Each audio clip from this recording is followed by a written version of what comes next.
السلام عليكم ورحمة الله.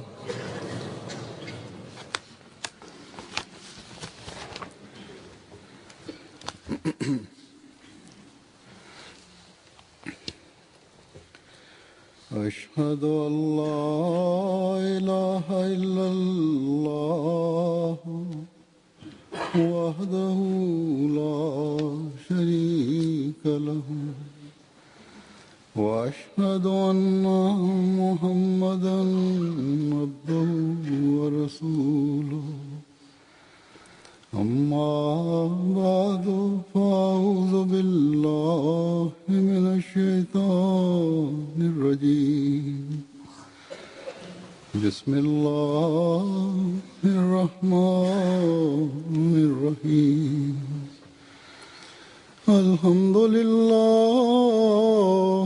رب العالمين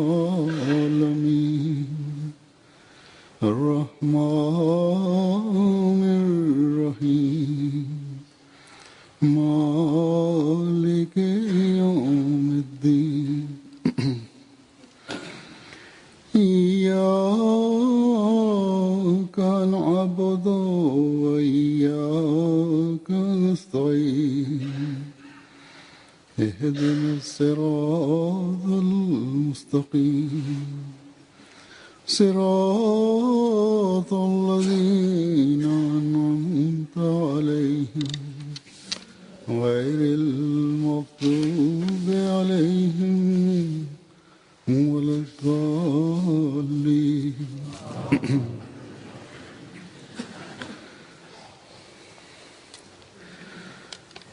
गुज़श्ता से पिछले जुमे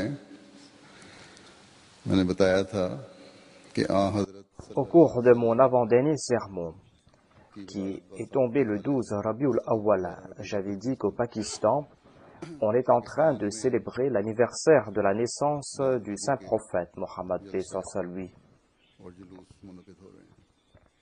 Au Pakistan, l'on est en train d'organiser des manifestations dans le cadre de l'anniversaire du saint prophète Mohammed paix soit lui. Et selon nos expériences du passé, comme je l'ai dit, que la possibilité sera que, au lieu de parler de la vie et du caractère du saint prophète et de l'amour pour le saint prophète au Pakistan, là-bas, on va profiter de ces manifestations pour insulter le Messie premier l'Islam ainsi que la Jamaat. Cela concerne particulièrement Arabwa. Et selon les rapports que j'ai reçus, il s'est passé ce que j'avais prévu. Il y a eu des manifestations dans les rues de Rabwa et on a proféré des insultes. Ils ont la liberté de dire ce qu'ils veulent. Et les Ahmadis, quant à eux, n'ont pas le droit de prendre le nom d'Allah et de son prophète. En tout cas, voilà la tâche de ces ulémas qui fomentent des troubles. Qu'Allah ait pitié de ce peuple et qu'Allah libère le peuple des griffes de ces soi-disant ulémas. Ces ulémas ont pour vocation uniquement que de proférer des insultes et ils vont continuer à le faire.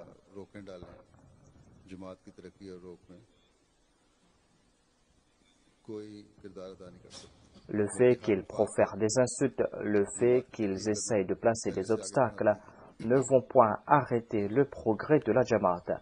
Au contraire, après toute campagne d'opposition, la Jamaat ne cesse de progresser.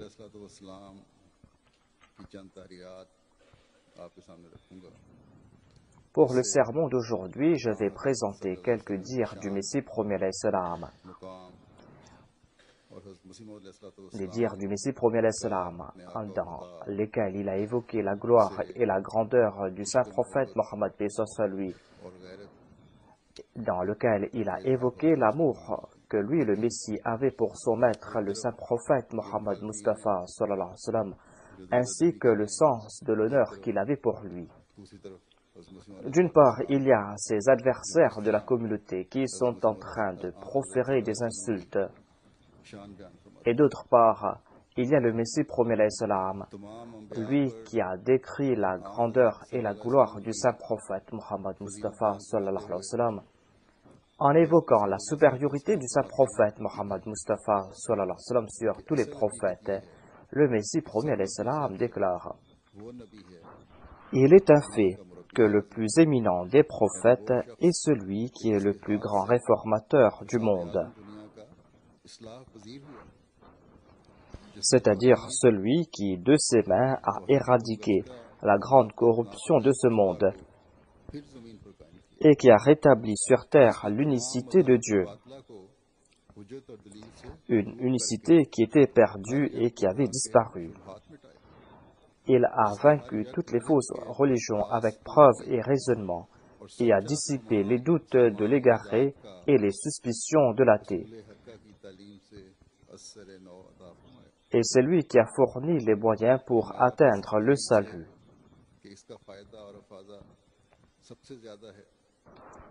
Puisqu'il a été le plus avantageux à l'humanité, il est celui qui jouit du plus haut rang. L'histoire le démontre. Les livres célestes en sont témoins. Et ceux qui sont doués de perception peuvent aussi discerner que le prophète qui est supérieur à tous les autres prophètes, en raison de cette règle qui a été énoncée plus haut, c'est Muhammad Mustafa sallallahu alayhi wa sallam. Cet extrait des dires se trouve dans l'ouvrage Brahim Ahmadiyya du Messie premier alayhi salam.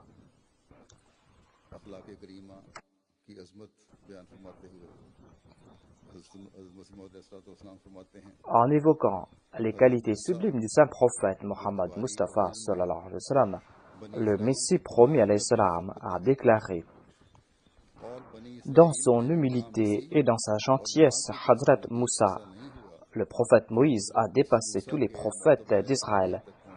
Et aucun autre prophète d'Israël, même pas Jésus-Christ, ne pouvait effleurer le degré éminent à lequel se trouvait Moïse. La Torah témoigne que Moïse outrepassait tous les autres prophètes israélites dans sa bonté, sa douceur et ses qualités morales. Dans le 3e verset du 2e chapitre de Nombre, il est écrit: or Moïse était un homme fort patient, plus qu'aucun homme sur la face de la terre.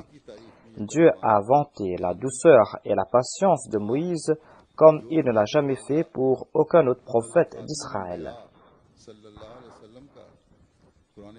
Certes, les excellences morales du saint prophète Mohammed sallallahu alayhi wa sallam mentionnées dans le Saint-Coran dépassent des milliers de fois celles de Moïse. Car Dieu mentionne que le saint prophète Mohammed, paix soit lui, combine en sa personne toutes les excellences de tous les prophètes.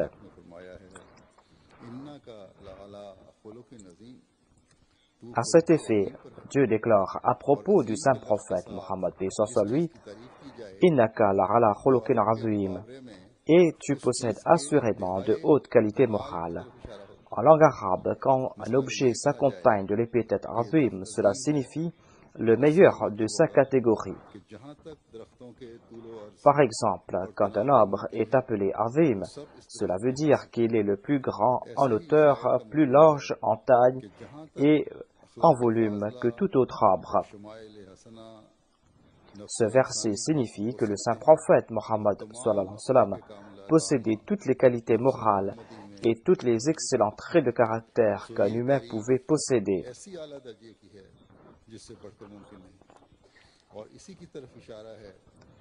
Cet éloge est des plus grandioses et n'a pas son pareil. Ceci a été indiqué ailleurs dans un autre verset à propos du saint prophète sallallahu alayhi wa sallam.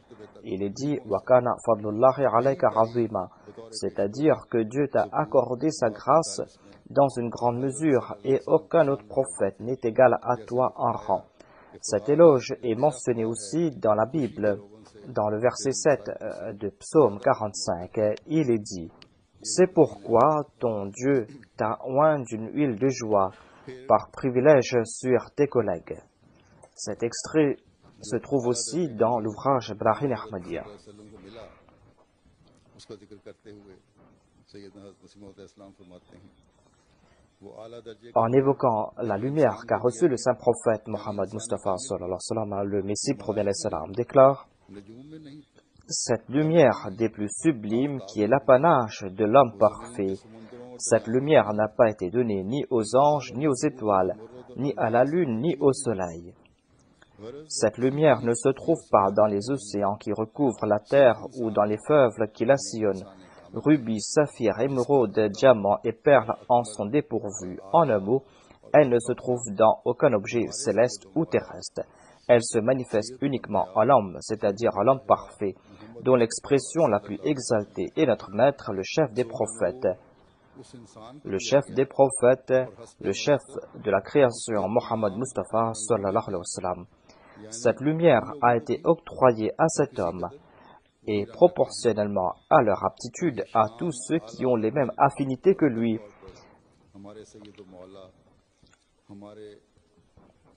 Cette grâce se manifeste dans sa forme la plus sublime à la personne de notre maître et guide, le prophète Ummi, le véridique, le guide, Mohammed al-Mustafa sallallahu alayhi wa sallam, que la paix et les bénédictions de Dieu soient sur lui. Tout comme Allah le déclare dans le Saint-Coran: Qul inna salati wa nusuki wa mahyaya wa mamati lillahi rabbil alamin. La sharika lahu wa bidhalika umirtu wa ana awwalul muslimin. Wa anna hadha sirati mustaqima fattabi'uhu wa la tattabi'us subula. فَتَفَرَّقَ بِكُمْ عَنْ سَبِيلِهِ ذَلِكُمْ وَصَّاكُمْ بِهِ لَعَلَّكُمْ تَتَّقُونَ قُلْ إِن كُنتُمْ تُحِبُّونَ اللَّهَ فَاتَّبِعُونِي يُحْبِبْكُمُ اللَّهُ وَيَغْفِرْ لَكُمْ ذُنُوبَكُمْ وَاللَّهُ غَفُورٌ رَحِيمٌ. فقل أسلمت وجهي لله وأمرت أن أسلم لرب العالمين. فقل أسلمت وجهي لله وأمرت أن أسلم لرب العالمين. C'est-à-dire, dis ma prière et mon adoration, mes efforts et mes sacrifices, ma vie et ma mort sont tous à Dieu, et cela lui est consacré. Il est le Rabb de tous les mondes, il n'a pas de partenaire, et on m'a donné l'ordre d'être le premier des croyants, le premier des musulmans. C'est-à-dire, depuis la création du monde jusqu'à sa fin, il n'y aura pas d'homme aussi parfait qui atteindrait ce stade de l'anéantissement en Dieu. Et il n'y aura personne d'autre qui retournera toutes les charges que Dieu lui a confiées. Ce verset refute la croyance de ces mawahid simples d'esprit. Le Messie premier alayhi salam a parlé des charges qu'il a retournées à Dieu. Cela veut dire que Dieu a confié certaines responsabilités à l'homme. Et le saint prophète Mohammed Mustafa sallallahu alayhi wa sallam a reçu les responsabilités. Il a assumé ses responsabilités au plus haut point. Ainsi, le Messie premier alayhi salam déclare que ce verset refute la croyance de ces mawahid simples d'esprit qui pensent que le saint prophète Mohammed paix soit sur lui n'est point supérieur à tous les autres prophètes. Il présente des hadiths douteux dans lesquels il est dit que le saint prophète Mohammed paix soit sur lui a interdit de proclamer sa supériorité sur Jonas, fils d'Amitai. Ces sots ne comprennent pas que même si ce hadith est authentique, on ne sait pas si ce hadith est authentique, mais même si ce hadith est authentique, il prouve ici l'humilité du saint prophète Mohammed paix soit sur lui, l'humilité qui était un trait de caractère immuable du saint prophète. Chaque propos doit être pris dans son contexte. Si un homme pieux signe sa lettre avec la phrase le plus inférieure des serviteurs de Dieu, ce serait la pire des sottises que d'en conclure qu'il est le plus vil de tous les hommes, plus vil même que tous les polythéistes et les autres dépravés.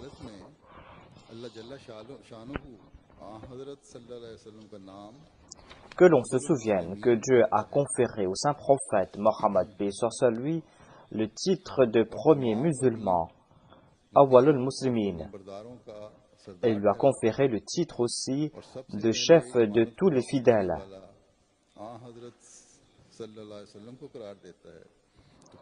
Dieu affirme que le saint prophète Mohammed paix soit sur lui fut le premier à retourner les charges qui lui furent confiées. Un adepte du Saint-Coran peut-il, face à ces témoignages, porter atteinte au rang du saint prophète Mohammed paix soit sur lui? Dans ces versets, Dieu a décrit les niveaux différents de l'islam, tout en affirmant que le saint prophète Mohammed paix soit sur lui a atteint le plus haut niveau.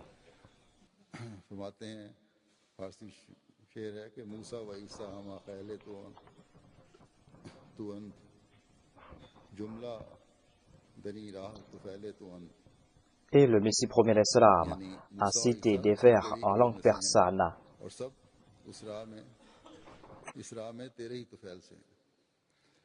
C'est-à-dire que Jésus et Moïse sont de ton groupe ou sont de ta personne, et ils sont venus grâce à toi.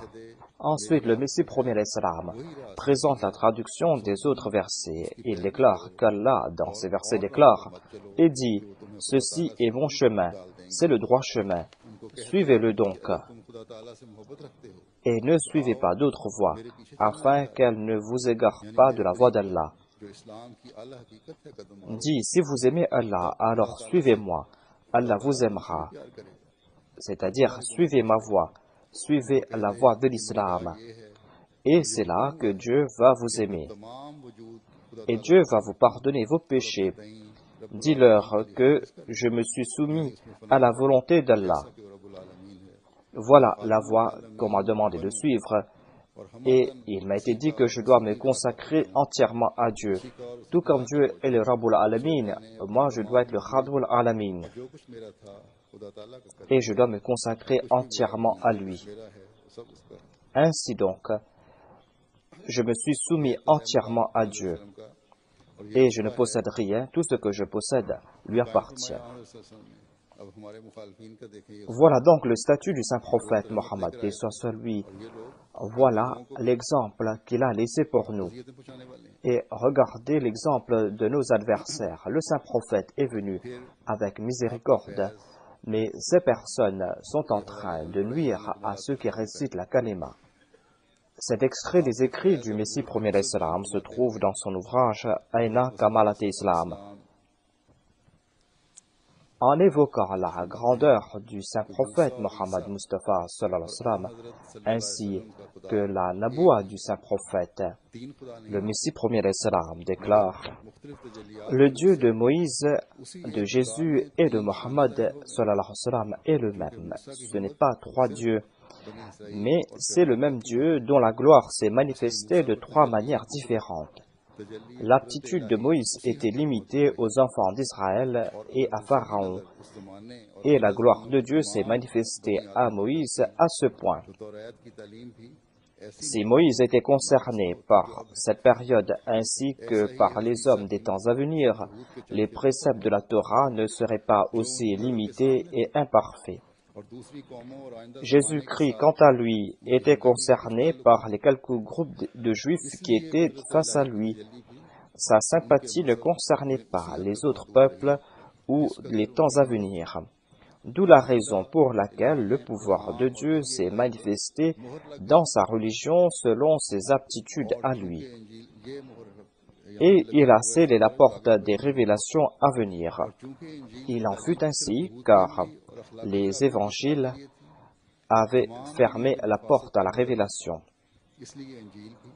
Car, dit le Messie premier l'Islam, les enseignements des évangiles avaient pour vocation de réformer les torts qui affectaient les actions et la moralité des Juifs. Ils n'avaient pas pour objectif de corriger les corruptions du monde entier. Ainsi, les évangiles ne sont pas à même d'apporter une réforme générale. Ils avaient pour but de réformer l'immoralité des Juifs de leur époque. Et les évangiles n'étaient pas concernés par ceux qui habitaient d'autres contrées ou ceux qui viendraient dans les temps futurs. Si les évangiles étaient concernés par tous les temps et par tous les hommes, quelle que soit leur appartenance, eh bien son état ne serait pas tel quel aujourd'hui.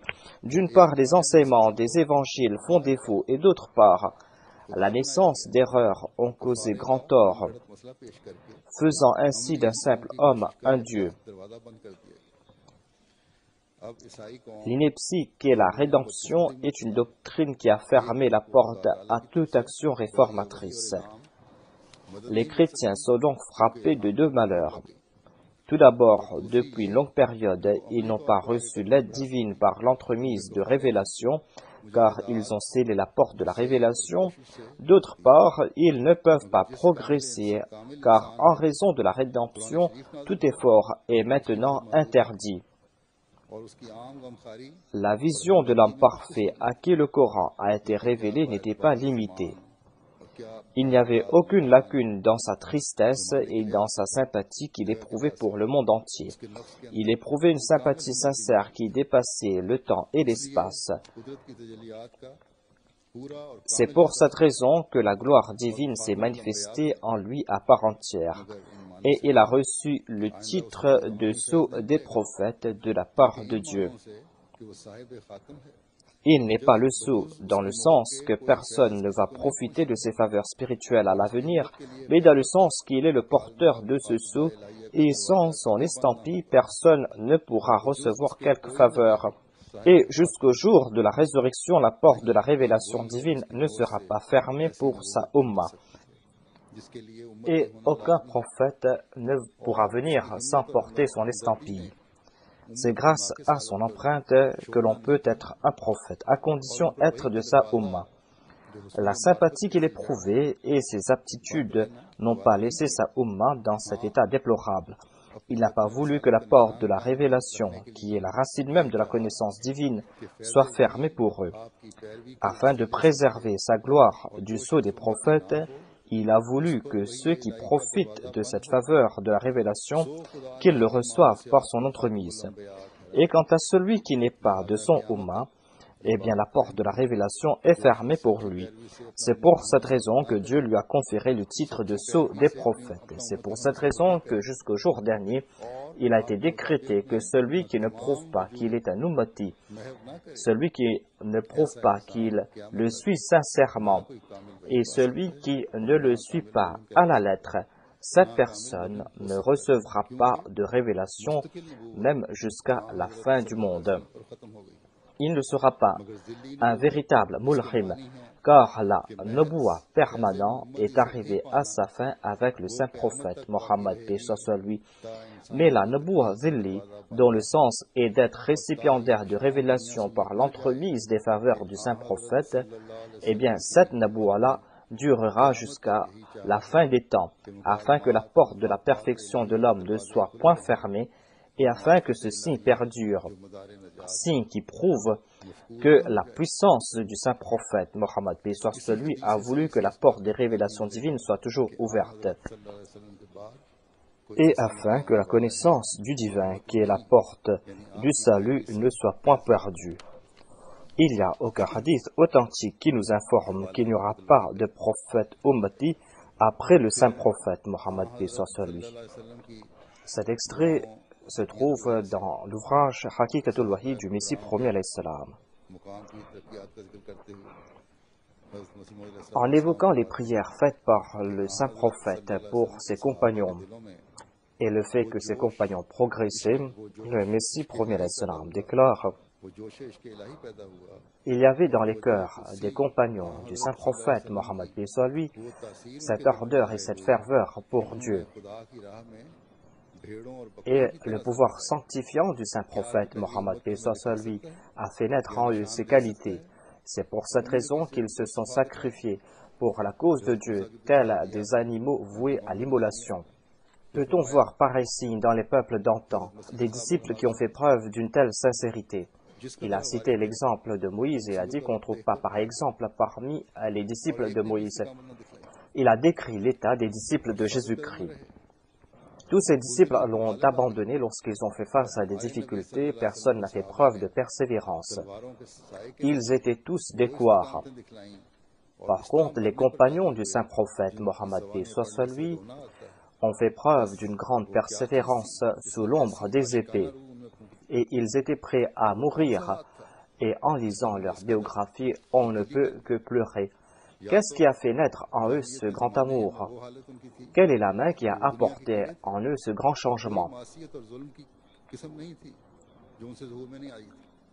Lorsqu'ils étaient à l'époque de l'ignorance, ils étaient les insectes de ce bas monde. Ils commettaient tout type de péché. Et lorsqu'ils ont suivi ce prophète, ils ont été attirés vers Dieu, comme si Dieu avait habité leur cœur. Je dis en toute vérité que c'était en raison de l'attention du saint prophète Mohammed paix sur lui. Ils sont sortis de leur vie pécheresse et ont mené une vie pure. Il y a d'autres qui sont entrés en islam par légion. Tout cela n'était pas en raison de la force de l'épée. C'était en raison de ces 13 ans de prière et d'humilité et de détresse. Ces 13 ans de prière du saint prophète à la Mecque. Et le seul de la Mecque a déclaré que moi je suis sous ses pieds bénis. Je suis sous ce cœur qui a appelé de tous ses vœux le tawhid. Dieu est indépendant. Il n'a pas besoin que certains soient guidés ou pas. Dieu ne se soucie pas si certains sont guidés ou s'égarent. Ainsi donc, cette lumière de la direction est sortie de la péninsule arabique et a atteint les confins de la terre. Tout cela était l'effet de la prière et de la détresse du saint prophète, paix sur lui. Il avait cet ardent désir que le monde soit guidé. Chaque peuple était éloigné du tawhid et était privé de l'unicité de Dieu. Mais la source du tawhid n'a cessé de couler au sein de l'islam. Tout cela était en raison des prières du saint prophète Mohammed paix sur lui. Tout comme Allah l'a déclaré, لَعَلَّكُمْ بَاخِعُونَ نَفْسَكَ أَلَّا يَكُونُوا مُؤْمِنِينَ. Est-ce que tu vas te détruire en raison de la tristesse que tu éprouves à l'égard de ces personnes, car elles ne veulent pas croire? S'il n'y avait pas parmi les peuples d'antan des personnes aussi pieuses et aussi imbues de taqwa, c'est parce qu'il n'y avait personne qui ressentait une telle douleur et qui avait démontré une telle attention. Malheureusement, aujourd'hui, les musulmans n'ont accordé aucune importance à leur prophète et ils ont trébuché à chaque pas. Leur interprétation de la Khatm al-Naboua est telle qu'elle porte atteinte à l'honneur du saint prophète et n'est point élogieux à l'égard du saint prophète. Comme si le saint prophète n'a pas la force de faire naître des personnes pieuses. Voilà ce qu'ils prouvent par leurs actions. Ils pensent que le saint prophète était venu enseigner une charia stérile, alors qu'Allah nous a enseigné cette prière. Ihdina sirat al-mustaqim, sirat al-ladhina an'amta alayhim. Si cette umma n'était pas l'héritier des premiers prophètes, s'il n'allait pas profiter de ses faveurs, eh bien pourquoi nous a-t-on enseigné cette prière? Cette référence se trouve dans Haqiqatul Wahi. Ensuite, en évoquant les miracles apportés par le saint prophète Mohammed Mustafa sallallahu alayhi wa sallam, le Messie promis alayhi salam déclare: quand une personne arrive à ce stade de la communion avec Dieu, il arrive parfois qu'il accomplisse des œuvres qui sont hors de la portée du commun des mortels. Il arrive à accomplir des actions qui, apparemment, sont hors de la portée du commun des mortels, qui dépassent toute puissance humaine. Il accomplit des œuvres qui sont hors de la portée du commun des mortels et qui sont accompagnées de la force divine. À titre d'exemple, au cours de la bataille de Badr, le saint prophète Mohammed sallallahu alayhi wa sallam lança une poignée de cailloux aux mécréants. Et cette poignée s'envola pas grâce à quelques prières du saint prophète, mais grâce à son pouvoir spirituel. Cette poignée montra le pouvoir de Dieu et elle eut un effet si extraordinaire sur les forces ennemies que les yeux de tous les soldats en furent affectés et ils furent aveuglés momentanément. Suite à la loi naturelle, il y a eu une tempête, mais cette poignée a fait naître cette tempête. Et le Messie premier salam déclare que les soldats étaient aveuglés, la confusion et le chaos furent totales et ils s'enfuirent abasourdis. Ce miracle a été évoqué dans le verset où il est dit « Wama ramaita idh ramaita walakin Allah rama » Ce n'est pas toi qui lança quand tu lanças, mais c'était Allah qui lança. C'est-à-dire, c'était le pouvoir divin qui opérait en arrière-plan. Et ce n'était point une œuvre humaine.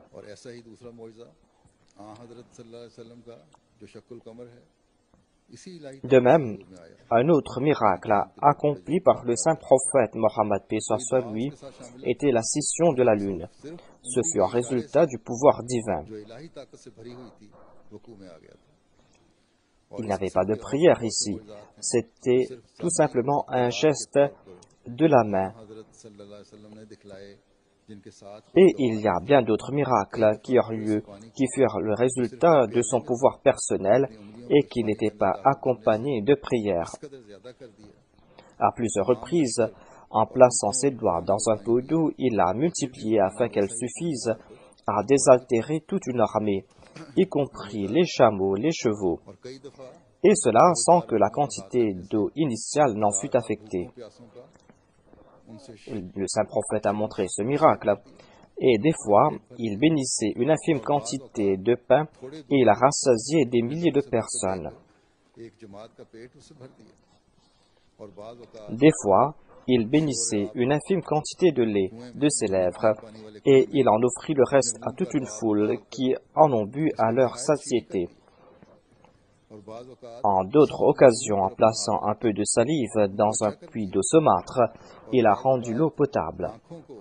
Des fois, il guérissait des blessés graves simplement en posant sa main sur eux. À d'autres occasions, il replaçait le globe oculaire sorti de son socle lors d'une bataille. C'est ainsi qu'il avait guéri des blessés. Et il guérissait d'autres blessés grâce aux bénédictions de sa main.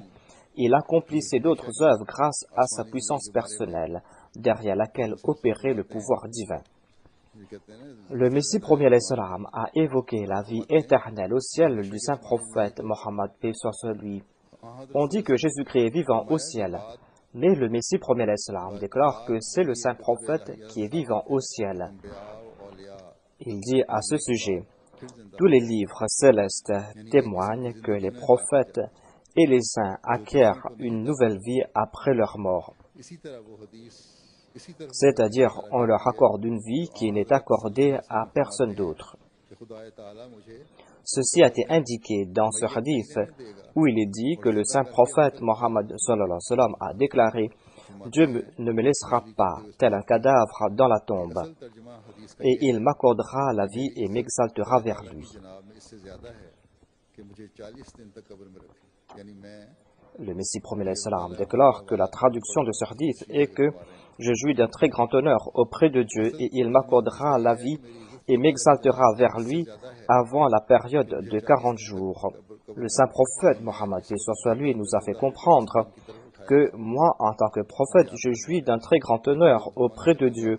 Il m'accordera la vie et m'exaltera vers lui avant la période de 40 jours dans la tombe. Voilà ce que dit le saint prophète, mais aucun musulman ne dit qu'il est vivant physiquement au ciel. Le Messie premier l'Islam déclare: l'exaltation du Messie est-elle supérieure au fait que notre prophète soit vivant dans sa tombe et qu'il soit exalté au ciel? La réalité est que la vie de Jésus-Christ, fils de Marie, est inférieure à la vie de Moïse. Cette croyance est avérée et les saints du passé en sont unanimes. Et le témoignage du hadith ayant trait au Miraj est irréfutable, c'est-à-dire au ciel, les prophètes sont en vie avec leur corps, tout comme il était sur terre. C'est-à-dire, il y a une similarité entre leur vie terrestre et leur vie céleste. Et comparé aux martyrs, leur vie est d'autant plus certaine et parfaite. Il est dit des martyrs qu'ils sont vivants, mais les prophètes sont encore plus vivants que les martyrs.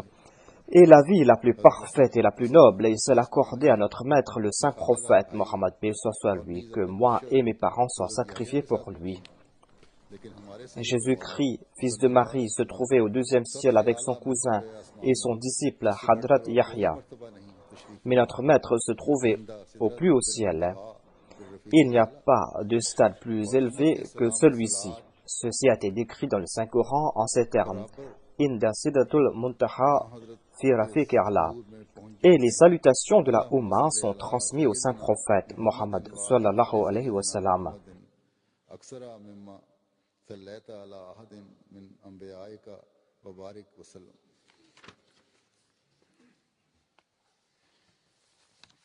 फिर इस बात का जिक्र फरमाते हुए, ये भी इज़ाला हम का हवाला था, मैंने पढ़ा जो भी cet extrait que je viens de citer se trouve dans l'ouvrage Izala et Oham du Messie premier alayhi salam.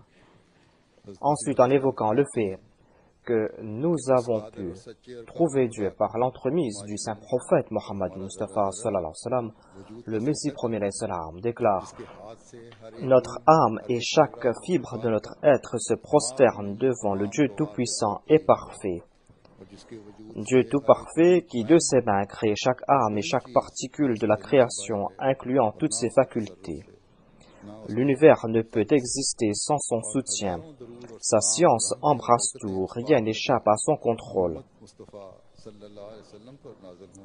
Nous invoquons aussi d'innombrables bénédictions, miséricordes et paix sur la personne du saint prophète Mohammed sallallahu alayhi wa sallam, l'élu de Dieu qui nous a fait découvrir le Dieu vivant et qui nous a donné la preuve de son existence à travers sa parole. Il s'est manifesté à nous par des signes extraordinaires et nous a montré son vrai visage resplendissant de puissance. Nous avons trouvé le messager qui nous a fait voir Dieu et nous avons trouvé l'unique Dieu qui a créé toutes choses à travers sa puissance inégalable. Ô combien majestueux est cette puissance sans laquelle rien ne peut exister. Notre Dieu possède des grâces infinies, une puissance incommensurable, une beauté et une bienveillance inégalables. Il n'y a de Dieu à part lui.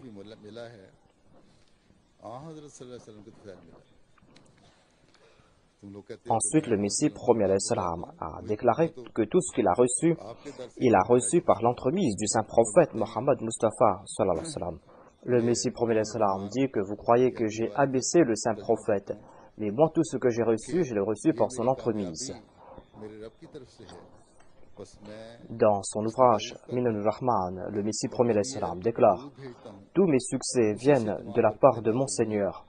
Donc je le loue et j'envoie des salutations sur le prophète d'Arabie.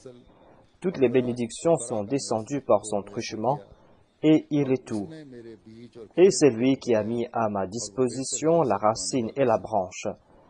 Il a semé mes graines et a préparé mon champ. Et il est le meilleur des planteurs.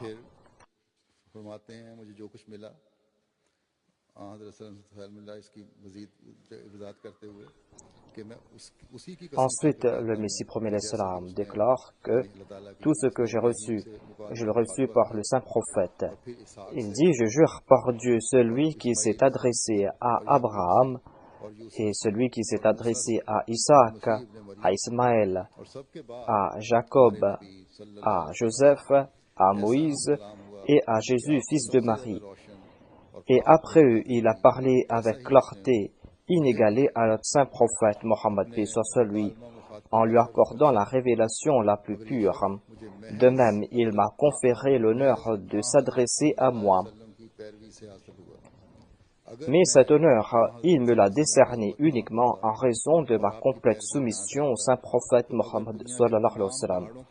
Si je ne faisais pas partie de la Ummah du saint prophète, et si je n'avais pas été son disciple, alors même si mes bonnes actions avaient égalé toutes les montagnes du monde, je n'aurais jamais reçu cet honneur de converser avec Dieu, c'est-à-dire l'honneur que Dieu lui a conféré de s'adresser à lui et de lui révéler ses paroles.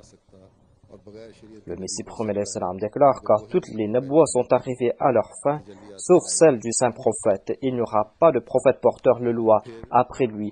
Un prophète qui n'apporte pas de loi peut venir, mais il doit être un disciple du saint prophète.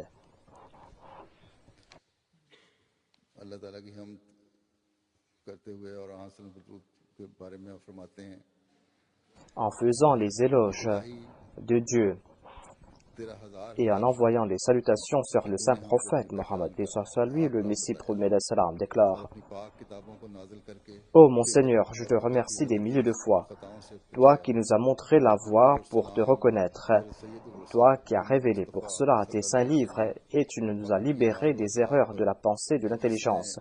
et des milliers de salutations soient sur le saint prophète, sallallahu alayhi wa sallam, sur sa famille ainsi que sur ses compagnons, grâce auxquels Dieu a guidé le monde égaré sur le droit chemin. Ce saint prophète est ce précepteur, ce bienfaiteur qui a ramené sur le droit chemin la création égarée. Il est ce bienfaiteur qui a libéré les hommes du malheur que sont le polythéisme et les idoles. Il fut la lumière qui a répandu la lumière de l'unicité de Dieu sur terre. Il fut le médecin de l'époque qui a guéri les cœurs et qui les a menés sur le droit chemin. Il était le gracieux, le signe de la grâce divine qui a accordé l'eau vivifiante aux morts. Il fut empli de miséricorde et il a éprouvé une grande tristesse pour la Ummah. Il fut le patron des braves, celui qui nous a arrachés des griffes de la mort. Il fut l'indulgent, empli d'abnégation, celui qui a fait preuve d'une grande humilité, celui qui se considérait pas plus important que la poussière. Il fut le Mouwahed parfait, une mer de connaissance, celui que la gloire de Dieu a fait couler. Il a avili tout autre que Dieu. Il fut le miracle de la puissance du Dieu Rahman, celui qui fut illettré a surpassé les autres dans sa connaissance, et il a montré à tous les peuples leurs erreurs et leurs égarements. Il a montré à tous les peuples leurs erreurs et leurs égarements.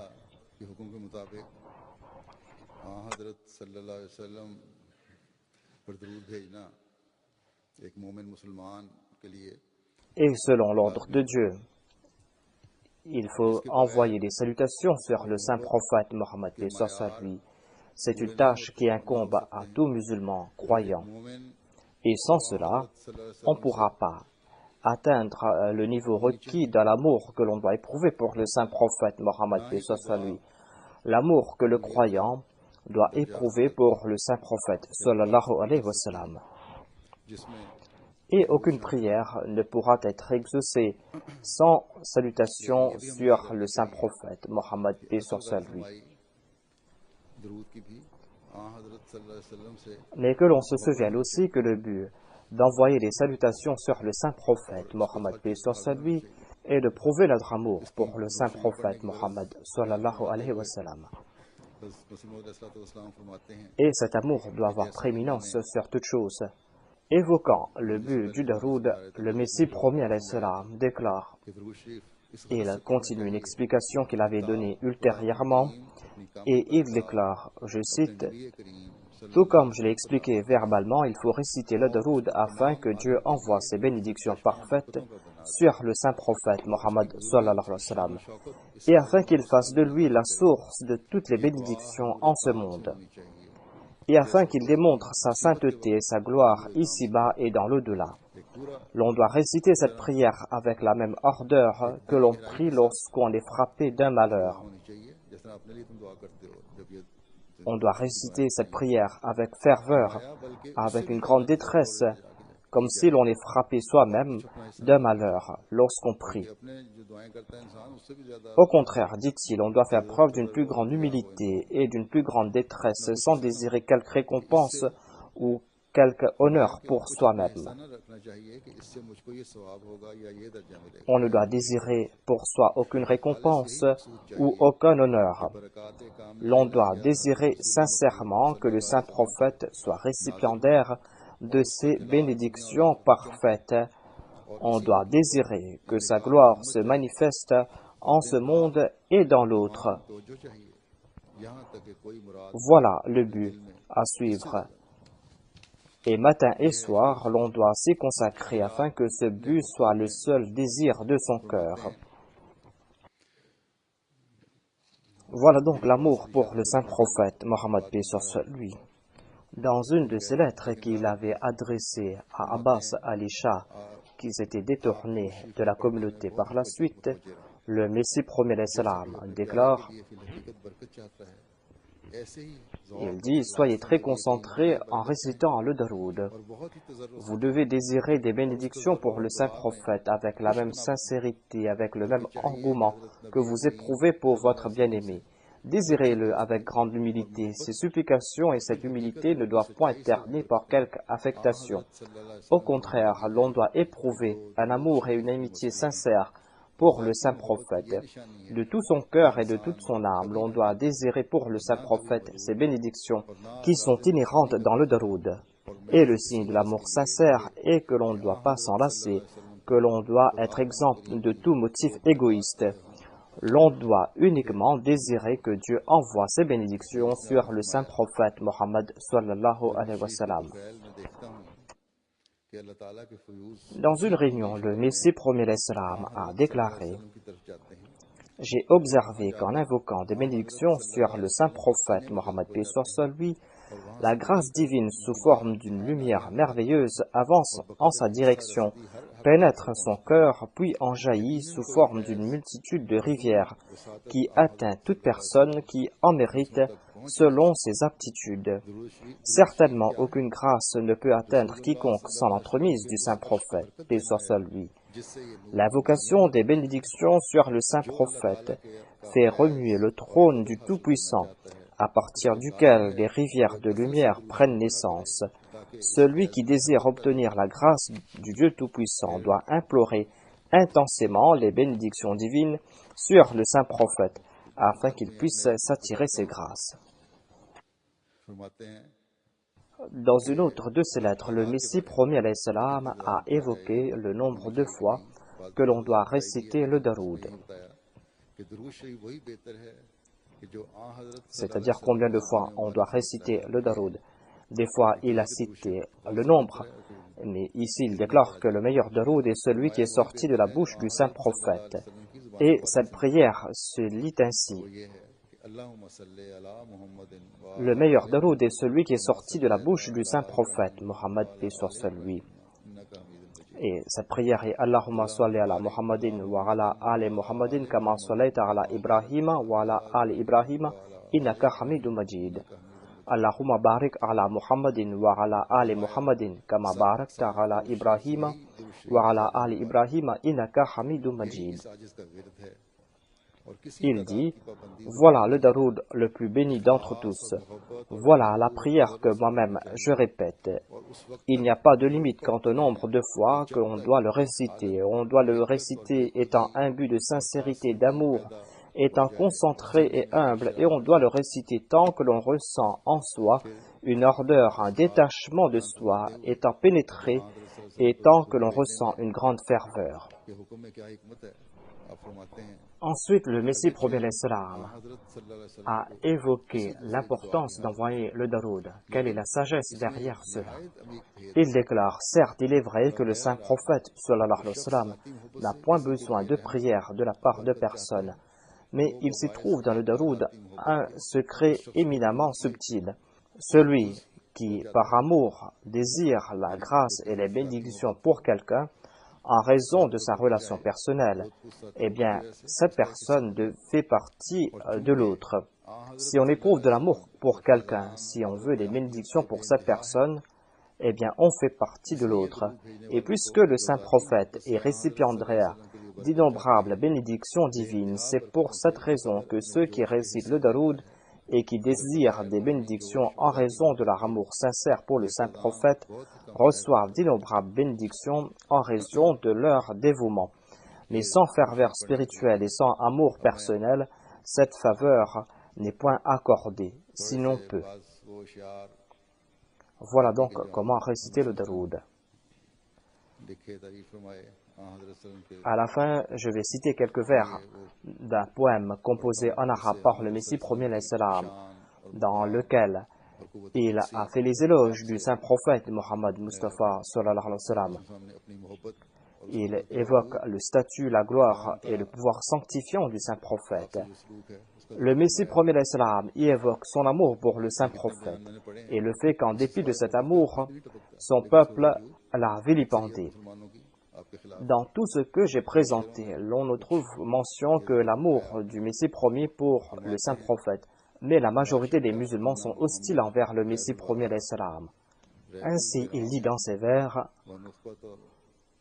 La shakka anna Muhammadan khairul wara raikul kirami wa nukhbatul a'yani. Nul doute, Mohammed sallallahu alayhi wa sallam est la crème de la création, il est l'essence même des plus nobles et la force vitale des élus de Dieu. Wallahi inna Muhammadan karidafatin wa bihil wusulu bisuddatil sultani. Par Dieu, le saint prophète Mohammed est certes comme un premier ministre, et ce n'est qu'à travers lui que l'on peut accéder au seuil de Dieu. Ensuite, le Messie promis alayhi salam déclare « Inni laqad uhyitu min ahyaihi wahan li ijazin fama ahyani » En effet, son toucher vivifiant me donna la vie. Oh, quel miracle! Combien parfaitement m'a-t-il fait renaître spirituellement. Ensuite, le Messie promis alayhi salam déclare « Ya Sayyidi qad ji'tu ba'baka li ihafan wal qawmu bil ikfari qad a'zani » Ô mon prophète, mon maître spirituel, je suis venu me plaindre à ta porte, profondément blessé d'être qualifié d'incroyant par le peuple. Unzur ilayya bi rahmatin wa tahannunin ya sayyidi ana ahkarul ghilmani. Daigne jeter un indulgent regard de bonté vers mon humble personne, ô mon maître spirituel, je suis le plus humble de tes serviteurs. Jismi yatiru ilayka min shawqin ala ya layta kanat quwwat at-tayyari. Mon corps veut s'envoler vers toi d'une envie immense. Ah, si seulement je pouvais voler. Ainsi donc, voilà les sentiments du Messie promis alayhi salam et sa douleur à l'égard de son peuple. Qu'Allah fasse que nous puissions comprendre le statut véritable du Messie promis alayhi salam. À la fin, encore une fois, je vous demande de prier pour la Ummah du saint prophète Mohammed sallallahu alayhi wa sallam. Certes, ils peuvent nous qualifier de tous les noms, ils peuvent nous considérer comme ils veulent, mais la majorité d'entre eux le font par manque de connaissances et par peur des ulémas. C'est pour cela qu'ils sont hostiles envers la Jamaat.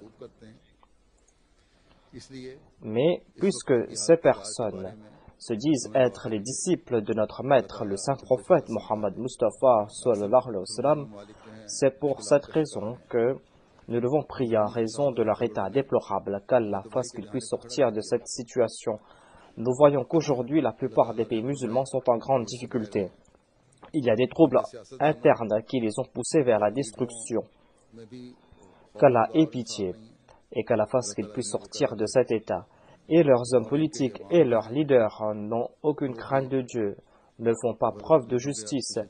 Qu'Allah fasse naître ces qualités en eux et qu'Allah fasse que ces peuples cessent de suivre ces leaders qui vont les égarer et qu'ils puissent éprouver de l'amour pour leur pays et qu'ils puissent prouver cet amour de manière positive. Nous voyons qu'ici, ils sont en train de causer du tort à leur pays. Qu'Allah fasse que ces peuples puissent faire preuve de justice et qu'ils puissent éprouver un véritable amour pour leur patrie. Sinon, la situation sera plus grave et plus pire. Et c'est ce que nous sommes en train de voir.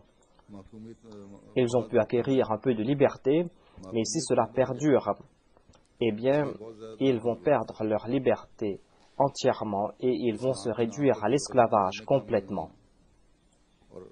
C'est pour cette raison que l'on doit beaucoup prier pour eux. Il y a ces organisations qui, au nom de l'islam, sont en train de commettre des actions abominables et qui sont en train de défigurer le nom de l'islam.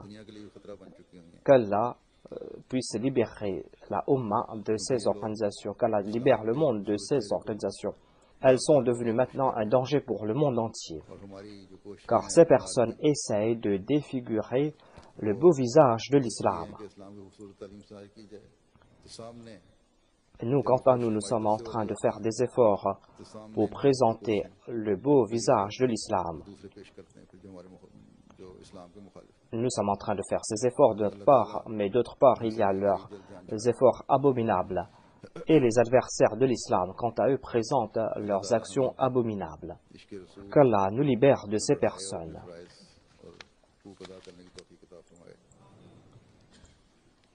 qu'Allah fasse que nous puissions prouver notre amour pour le saint prophète et que nous puissions grandir dans cet amour pour le saint prophète. Après la prière de Juma, je vais diriger la prière funéraire de 2 personnes. Il y aura tout d'abord la prière funéraire de Mukarram Ahsanullah Saheb de Karachi. Il résidait au Royaume-Uni et il est décédé le 19 janvier dernier à l'âge de 57 ans, en raison d'un cancer. Inna lillahi wa inna ilayhi raji'un. Il était le petit-fils de Hadrat Ahmaddin, un compagnon du Messie promet l'Islam. Il était respectueux des heures de prière et c'était une personne très simple, très patiente, qui préférait la foi à ce bas monde. C'était une personne qui était toujours de bonne humeur. Il a servi ses parents avec une grande sincérité. Il a toujours éprouvé de l'amour pour sa femme et ses enfants, n'a jamais été sévère envers eux. Et même s'il l'a été, il essayait de se corriger.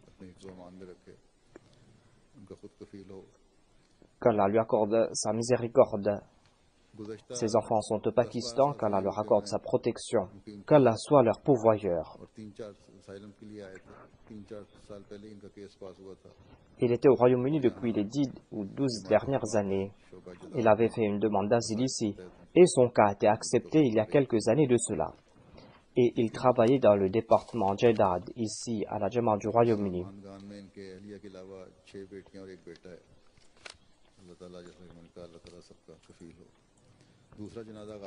Il a donc laissé son épouse, 6 filles et un fils. Qu'Allah soit leur protecteur à eux tous. Ensuite, il y aura la prière funéraire de Ala Najmi Saheb, le frère de Ikrama Najmi Saheb. C'était son frère aîné. Il était atteint d'un cancer du foie depuis les 10 dernières années. Et les médecins ont dit qu'il ne vivra que quelques jours, mais par la grâce de Dieu, il a vécu 10 ans de plus. Il est décédé le 9 décembre 2012. Il était à la maison tout seul. Sa fille aînée est retournée à la maison. Il lui a dit de laisse-moi tout seul parce que je vais prier. Lorsque sa fille est entrée dans la chambre, il a constaté qu'il avait complété sa prière et qu'il s'était allongé sur le lit et il était décédé sur le lit. Inna lillahi wa inna ilayhi raji'un. Le défunt était une personne très sincère. Il était de la Palestine, il était fidèle envers le califat et participait dans toutes les tâches de la Jamaat. Il avait travaillé sur le programme Al-Hiwar al-Mubashir avec plusieurs frères arabes et il travaillait aussi sur la correction de la traduction du sermon du vendredi et sur la traduction des autres ouvrages. Il était moussi par la grâce de Dieu. Il a laissé ses parents, il a laissé sa femme, 2 filles et un fils. Son fils unique est né le jour où j'ai été élu calife et c'est pour cette raison qu'il lui a donné le nom de Masrour. M. Hani Tahir Sahib écrit à propos du défunt que le défunt était similaire à Mustafa Sabit Sahib dans son amour, dans sa pureté, dans sa patience face à la maladie et dans son humilité. Le miracle est que tous deux étaient gravement malades et on pensait qu'ils n'allaient pas vivre longtemps et qu'ils ne pourraient rien accomplir, mais tous deux ont vécu une longue période après leur maladie et ils ont pu accomplir beaucoup de choses. Allah Zaheb, le défunt, avait travaillé sur la traduction des livres du Messie promet l'Islam et sur les sermons du calife. Il accomplissait ces tâches en dépit de sa maladie qui était très grave, en dépit de sa faiblesse physique. Dans la dernière lettre qu'il avait écrite, il avait travaillé sur le discours que j'ai prononcé à la Jamia Ahmadiyya du Royaume-Uni.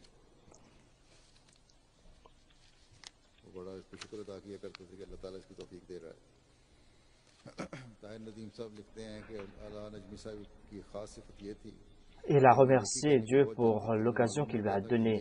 M. Tahir Nadim écrit que Ala Najmi Sahib possédait une grande qualité. Il était toujours prêt à accomplir toutes bonnes œuvres. Il savait qu'il n'allait pas vivre longtemps. C'est pour cette raison qu'il consacrait son temps à accomplir de bonnes œuvres. On lui envoyait la traduction des sermons, mais s'il n'en recevait pas, il envoyait des emails pour s'en plaindre. En dépit du fait que la maladie avait de l'effet sur sa vision, il accomplissait toutes ses œuvres. Et des fois, il disait que je suis gravement malade. Si vous avez quelque chose à faire, dites-moi. C'est-à-dire, pour recouvrir sa santé, il demandait de leur envoyer des tâches à accomplir. C'était pour lui un médicament. Et des fois, il disait que je vous demande de prier pour moi, c'est pour cette raison que je vous dis que je suis malade. Cela ne veut pas dire que vous devez cesser de m'envoyer des tâches à accomplir. Monsieur Momin Saeb déclare qu'il avait un grand amour pour moi. Il était toujours satisfait du décret de Dieu. Il avait un grand amour pour le califat. Il était fidèle envers la Jamaat.